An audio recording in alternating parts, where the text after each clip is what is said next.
start a side 2 of the Enfield Talking newspaper.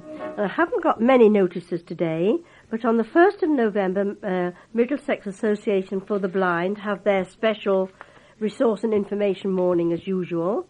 So you go along to Ruth Winston House, 190 Green Lanes, and there will always be tea and coffee for people. I know everybody enjoys going along there for a social gathering. And I'm going to advertise my own talk. I see I'm next on the list at Enfield Vision on the 13th of November, and I shall be talking to them about Enfield Talking newspaper. And now over to Carol for her some What's On. Zippo's Circus 2000 rolls into town with its big top later this month. The circus is at Broomfield Park, Palmer's Green, from Tuesday, October the 24th to Sunday, October the 29th. It features a real variety of acts containing over 30 performers in the finest big top tradition. Gaby Jr., 18, from Italy, performs a hand balancing act in a candlelit arena set to haunting classical music. The Mongolian Chen sisters will amaze with their contortionism. The pair almost turn themselves inside out during a wriggling acrobatic ballet. Illusionist Chung Ling Soo will be performing traditional tricks. Hungarian national BMX stunt champion Karchi, known as the Sidewalk King on Two Wheels, and his assistant Anita are in Britain for the first time to display their unique acrobatic cycling techniques. Trapeze troupe The Flying Sousas will be attempting some amazing stunts, including the triple somersault and the daredevil blindfold double somersault. No circus is complete without the clowns, and Zippo's clowns, Alexis, Tweedy and Little Nick, intend to entertain. Expect plenty of buckets of water. Tom and Linda Roberts are joined in the arena by their 3 tiny ponies and 3 Palomino stallions. And the death-defying high-wire troupe, Trio Los Marinos, perform without a safety net 30 feet above the sawdust ring. Admission prices for adults are from £6 to £14 and children from £4 to £10. Call the box office on 07050 121 416. Now a sports story. Boxer Courtney Fry has hit out at the trainers who may have dented his chances of winning an Olympic medal. Courtney Fry, who lives in Wood Green and works in Enfield, suffered a shock 16-3 points defeat in his first fight in the Sydney Games against Charles Adamu of Ghana. But the Commonwealth gold medalist believes that his pre-fight preparation was far from ideal. He said, "I was carrying a back injury and I wasn't training at my best, not even ticking over. The trainers and certain other people out there were trying to get into my mind and change what I was doing. They kept telling me that I was okay, but the more they told me that, the more they upset me mentally. I could see through the rubbish they were telling me, and it was playing on my mind." Despite these factors, Fry admits that he should have beaten Adamu. "My performance was extremely disappointing. The guy who beat me isn't fit to tie my boots. It just wasn't me out there. I should have won at least a bronze medal, as there was only one guy in my half of the draw who I thought could beat me." Fry, however, believes that the Olympic experience is part of a learning curve, which is making him stronger, and looks forward to his future in boxing. He said, "I am taking a bit of time off to think about things. It is my destiny to turn professional, but I may hang on for the 2001 World Championships and the 2002 Commonwealth Games. Whatever I do, the next person to get into the ring with me had better be ready." Enfield Football Club chairman Tony Lazaru has been handed a timely cash boost by the council's cabinet. Mr Lazaru requested the release of $750,000 held in joint council football club escrow account so that he could keep the club afloat. The club has been struggling financially since the sale of its Southbury Road headquarters to property developers a year ago. The team currently plays at Boreham Wood. At last week's cabinet meeting, councillors rejected the request, but agreed to release the interest accumulated on the remaining proceeds from the sale, believed to be around £50,000. Councillor Roger Buckley, chairman of the council's football task force, said the council will continue to try to work with Mr Lazaro and the supporters to see whether agreement can be reached on the way forward for the football club. Mr Lazaro insists that he would like to bring the club back to the borough at either Kenning Hall, Pickett's Lock or Church Street, Edmonton. Meanwhile, the supporters' representatives have written to Chris Smith, the Minister for Culture, Media and Sport, outlining the desperate plight of the E's. Rodgers and Hammerstein's musical Oklahoma features a wagon load of popular songs. Oh, What a Beautiful Morning, The Surrey with the Fringe on Top, and I Can't Say No are just some of the tunes performed by Enfield Light Operatic and Dramatic Society. Set in the Wild West at the dawn of the 20th century, Oklahoma is the story of cowboys and farmers who are rivals in work and love. See it at the Millfield Theatre between October 17th and 21st. Tickets are from £7.50. If you want them, call the box office on 020 8807 6680. And a few other things on at the Millfield Theatre. Little Red Riding Hood follows that on Monday the 30th of October to Wednesday the 1st of November at 7:30. And then there's The Ghost of Sarah Haunting, Monday the 23rd to Friday the 27th of October. And then we have Scrooge, A Christmas Carol, which will be on from the 4th of November, 1 p.m. and 4 p.m. And again, the box office is 020 8807 6680. Enfield showed tremendous spirit to battle back from 2 goals down and force a draw with Hampton and Richmond Borough at Boreham Wood on Saturday. The E's have now drawn 6 of their 11 Ryman League Premier Division matches, more than any other team in the entire league. The future of a disused town centre cinema is set to be decided by residents. The Independent reported in July how the old Gala Club building in Burley Way, Enfield Town, had been used for illegal rave gatherings on bank holiday weekends. Enfield North MP Joan Ryan has since been campaigning for the building to be put to use to prevent a repeat of similar incidents, and security has been stepped up. Now owner Bass Leisure Retail is preparing to consult residents on the future of the building, and early indications suggest that a pub is in the pipeline. Ms. Ryan said, "The importance of Enfield Town extends far beyond the area around the town itself, and I feel that it would be very useful for the views and opinions of a wider group of people to be incorporated in the plans." The site was originally a cinema, and more recently it was used as a bingo hall, but has remained empty for several years. Ms. Ryan has written to Bass Leisure Retail, urging the company to consult residents before any decision is made. And a meeting between Bass and the Old Enfield Charitable Trust has already been held to discuss the site. A Bass spokeswoman said, "It is standing derelict at the moment, so we are keen to redevelop, but we will take on board the views of the different people in the town. We operate a number of different pub brands, and we are looking at which one is suitable for that particular property." Bass currently operates several different pub chains, including the popular Irish-themed O'Neill's outlet and the Goose brand. Residents will also have a chance to be consulted through the planning and licence application process.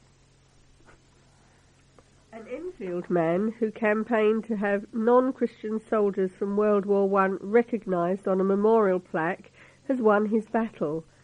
Following David Reback's campaign, the Commonwealth Graves Commission has erected a plaque honouring the forgotten soldiers at the Thiepval Memorial and Anglo-French Cemetery in France. Mr. Reback, 76, launched the campaign in 1992 to honour his Jewish uncle, Meyer Gordon, who fought and died on the first day of the Battle of the Somme on July 1, 1916, aged 19. The memorial now commemorates Meyer Gordon, who served with the 1st Battalion of London Rifles and others who died at the Somme but have no known marked grave. Mr. Riback, who lives in the Claremont Heights, Enfield town, said he was surprised at the length of time the campaign took.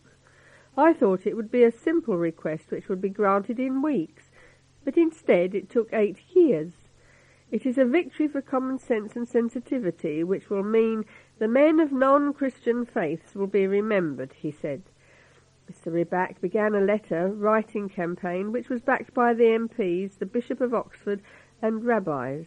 It resulted in the Commission receiving letters from across the world. I knew they would give in when I told them that if I did not succeed, then my son would keep up the fight. The Thiepval Memorial commemorates the 72,000 men who died at the Battle of the Somme without a known grave. A spokesman for the Commission said that it had reviewed its original policy and decided a plaque inscribed with the words "Men of all faiths" and "None had died" would be helpful to modern visitors and be fitting for relatives of the dead. 2 dopey MPs admit to smoking. I'm sorry, that should have read 2 MPs admit to smoking dope. 2 of Enfield's 3 MPs have joined the national cannabis debate by confessing that they have smoked a joint. Shadow Home Secretary Anne Widdecombe was left red-faced when 9 top Tories admitted to smoking dope after her announcement that soft drug users would be fined £100. Now, Labour MPs Stephen Twigg of Enfield Southgate, Joan Ryan of Enfield North, have confessed to the Independent that they got stoned during their student days, while Andy Love of Edmonton prefers a glass of wine. Mr. Twigg disclosed, "I was a student for 3 years at Oxford, and I had 4 years with the NUS. It would have been very unusual not to try it. My problem is that I never had smoked. Unlike Bill Clinton, who did not inhale, I did it a few times, but never got into it. I have said for a long time that you should allow cannabis for medical reasons. There is a big difference between medical use and recreational use. Other countries are having that debate, and we should too.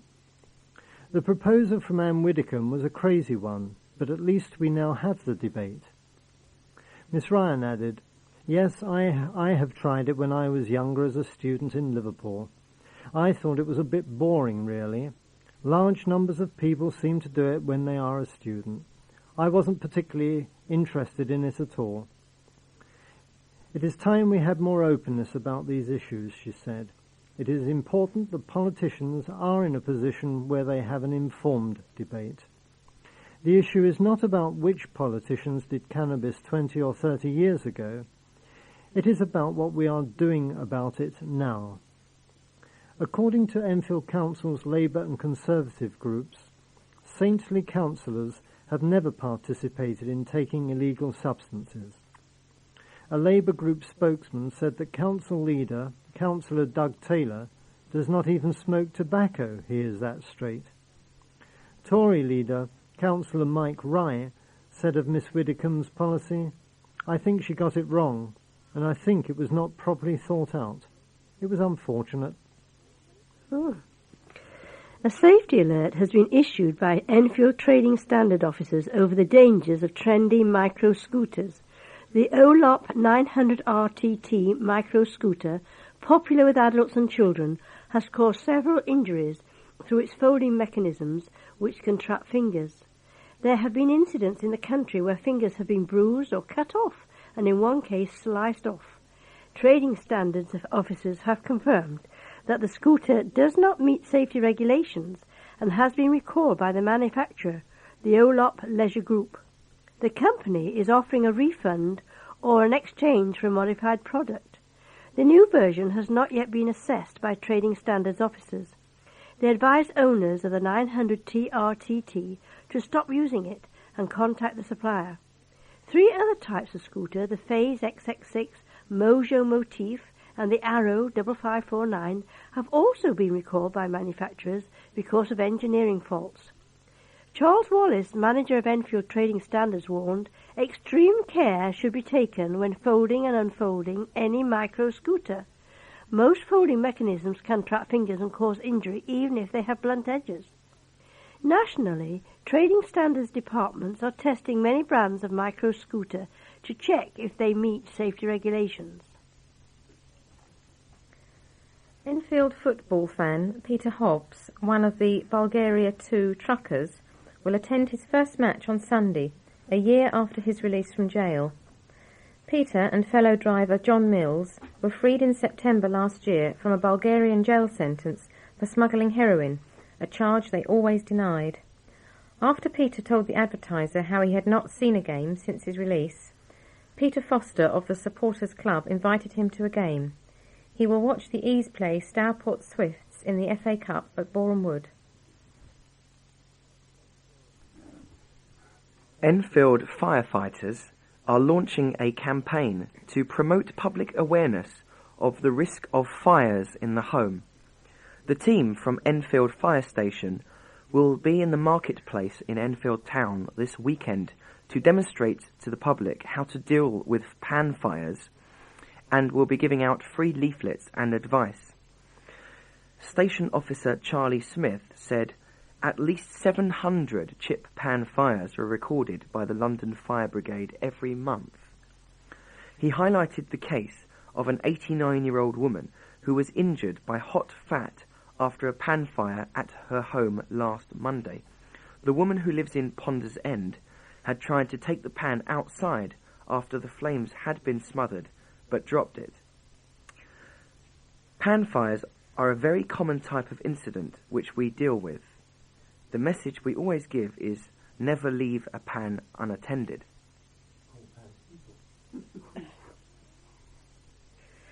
The small silver figurine that Danny Lambert found while he was metal detecting in a field in Hertfordshire was quite unusual.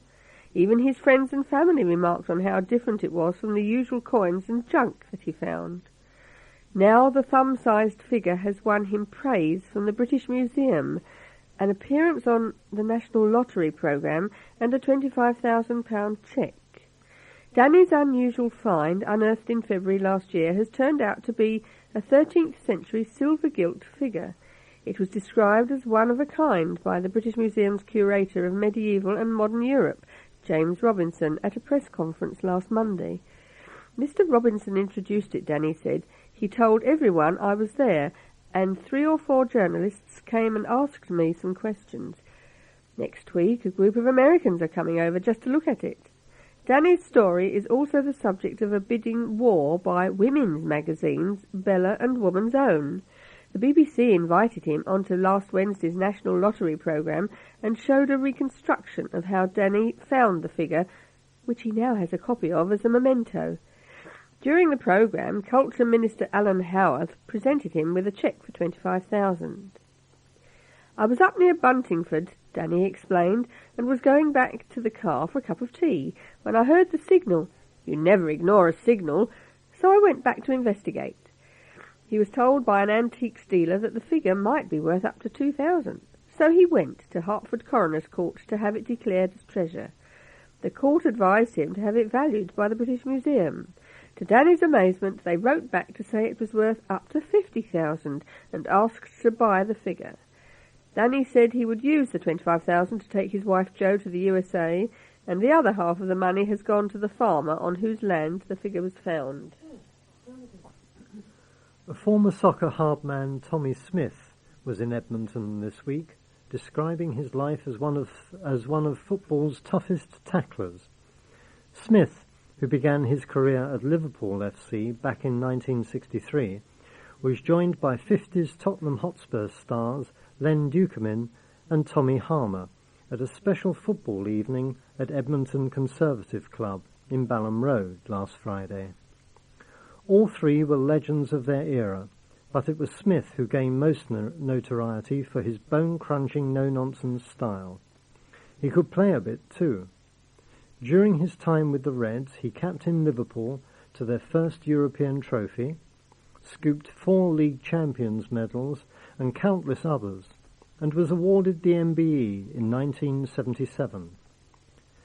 Len Dukemin's name is etched in Spurs folklore, with the goal that clinched the league title in the 1950-51 season, and he scored 134 goals in 308 games for the Lily-Whites. Tommy Harmer, known to the White Hart Lane faithful as Harmer the Charmer, played 222 games and notched up 51 goals for the club and was a firm favourite of the fans. Organiser Barry Blower, yes, honestly, Barry Blower, said afterwards, "It was terrific. Tommy stayed until 12:30 a.m. and then drove all the way back up to Liverpool. It was a really good night, and he was quite a comedian." An auction of football memorabilia raised £600 for Tommy Smith's asthma charity that evening. An engineer and his daughter came a narrow second when they took part in the BBC TV show The Generation Game. Lou Tully, who is 49, runs Tully Domestic Appliances in St Mark's Road in Bush Hill Park. He and Nicola, who is 21, lost to another pair after their cheerleader routines were marked down by the judges, and their messy but enthusiastic decoration of a Mr Blobby cake was not enough to pull back the scores. Nicola, a performing arts graduate who works at local dance and drama school Bowden Studios, said, "It was great fun. They kept everything secret and everyone thinks it's fixed, but it isn't. Otherwise we'd have won." According to Nicola, host Jim Davison was a perfect gentleman and kissed her hand several times during filming. "He was actually very funny," she said. "A lot of people say that he's a bit strange, but he was very nice, very friendly." The Generation Game is broadcast at 6 p.m. on Saturday on BBC One. Up to 20 jobs have been created at a Ponders End factory after it installed high-tech metal finishing equipment on site. The £1 million investment by Rhymex Metals Limited at its Aden Road factory will allow the firm to bid for bigger contracts.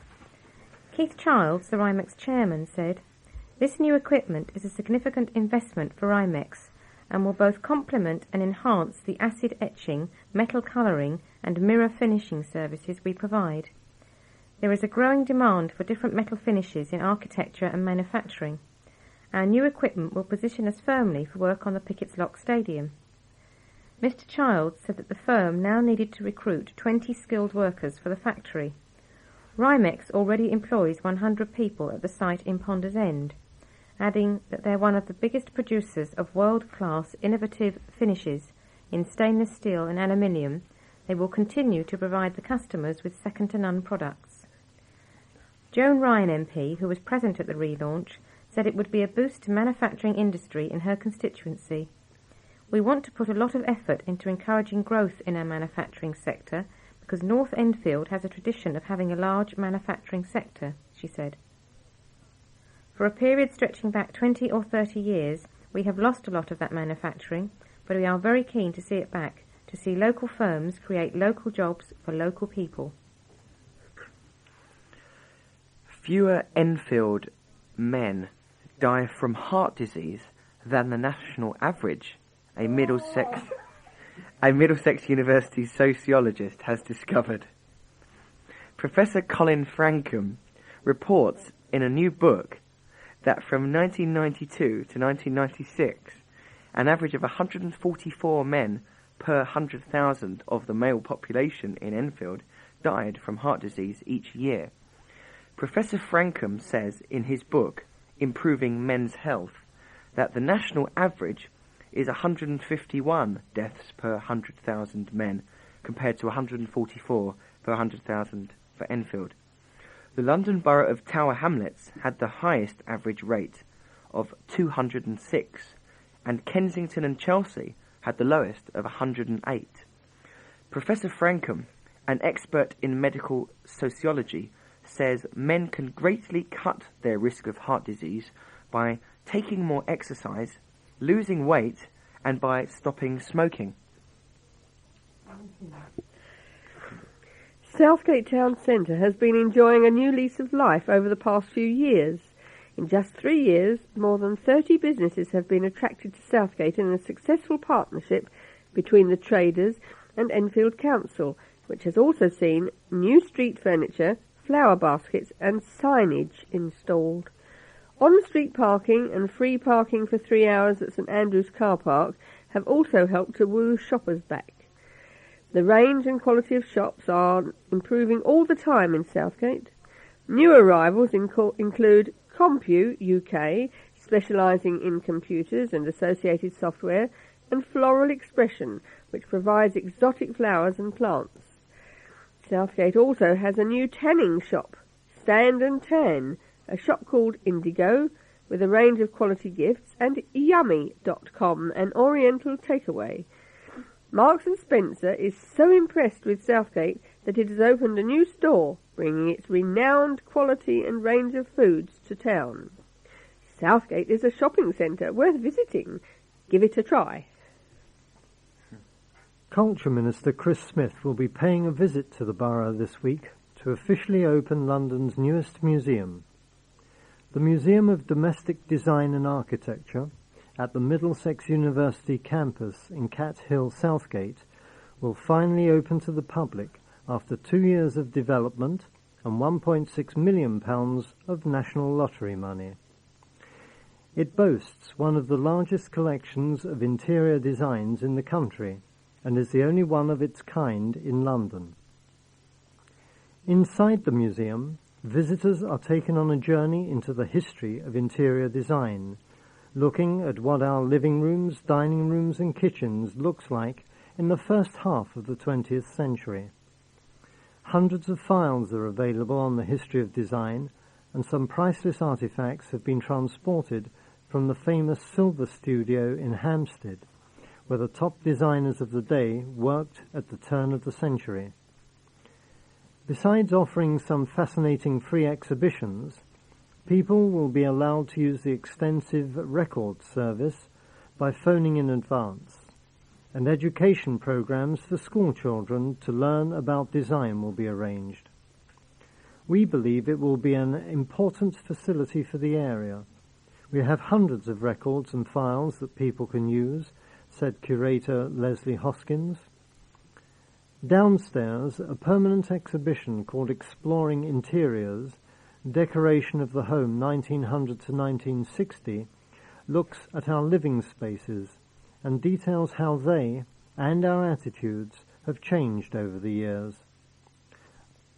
A renowned artist and writer was honoured with a blue plaque outside her former home in Winchmore Hill last Wednesday. More than 20 residents and historians gathered in Station Road for the unveiling of the plaque to Henrietta Creswell by the house she once called Cheslin. It marked the end of a campaign by the Southgate District Civic Trust. We've reached the end of our programme for this week, and we're very pleased that we've been able to do a recording. Hope very much that you get a copy. And so from the team of Carol and Jeff, Jean and Alan, with John on the controls, it's goodbye.